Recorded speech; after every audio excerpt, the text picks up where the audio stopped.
Welcome into the Friday edition of the Top 5. I'm not here today. I'm sure you noticed that in the whole show.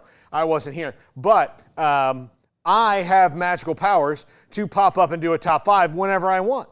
So, I mean, why not use them if I have them? So, Top 5 games that will affect the CFP this week. Number 5, Texas Tech versus Colorado. Well, look, Colorado on the outside and Tech definitely not making the playoff with 3 losses, but here's what could happen. Colorado has a great chance of keeping winning, letting everything around them continue to be chaos, and jumping into the Big 12 championship, which a win would put them in regardless. Tech can take Colorado out of that effectively by beating them, so this game actually does affect the college football playoff. On the outside, but this is an elimination game for Colorado in that, because I don't know if there's a way they can get back in to the Big 12 title game if they take the loss this week or any other loss for the rest of the season. Number 4, Alabama versus LSU.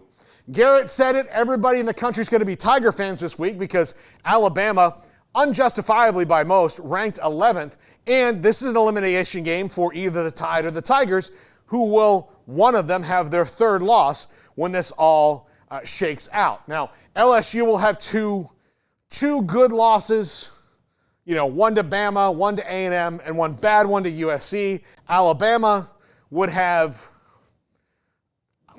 essentially 3 good losses, but because Vanderbilt is a good team, and so is LSU. So even still, though, a 9-3 team, even the SEC, is going to have to do some work and hope that their other conference mates falter along the way.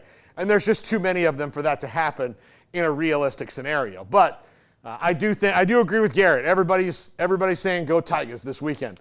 Number 3, Clemson versus Virginia Tech.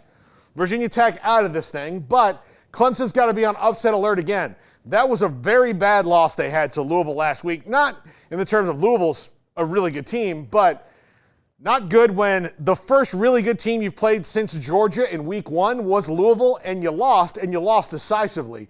Clemson needs to get in the ACC championship game even to have a shot at this. A loss to Virginia Tech takes them out of that realistically and would put them out of the playoff no matter what, unless they found their way back in and won that game.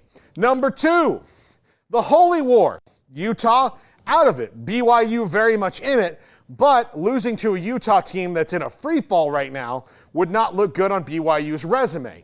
Now, it'd be allowed 1 loss, but it would be bad for the Big 12 as a whole to have 2 teams with a loss and not an undefeated team going into that Big 12 championship game. So the Holy War this week between BYU and Utah has more playoff implications because it could be a huge upset alert, giving it as a huge rivalry game, and they hate each other's guts so much, you can kind of throw a lot of the things out the window. Okay, Utah doesn't have a quarterback. Well, you might not need one if you can only hold BYU to 17 points. And all of those things that could go into this. So, and of course, number 1, UGA versus Ole Miss. Michelle Tanner here says, duh.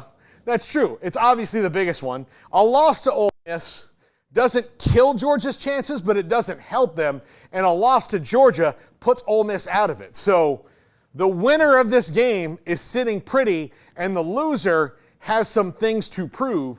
If Ole Miss can finally, under Lane Kiffin, get a win versus a team like this with postseason implications, that'll be huge for the Rebs. But I don't know what to expect in this game. I do expect Georgia to maybe play better than they have the last couple weeks, but Carson Beck has been a turnover machine the last month of the season. Ole Miss might be ready for that with all the talent they have in that roster, and seems to have buoyed after a huge win over Arkansas last week where they had all the guns firing on offense. That's going to do it for the Top 5. Have a great weekend, everybody.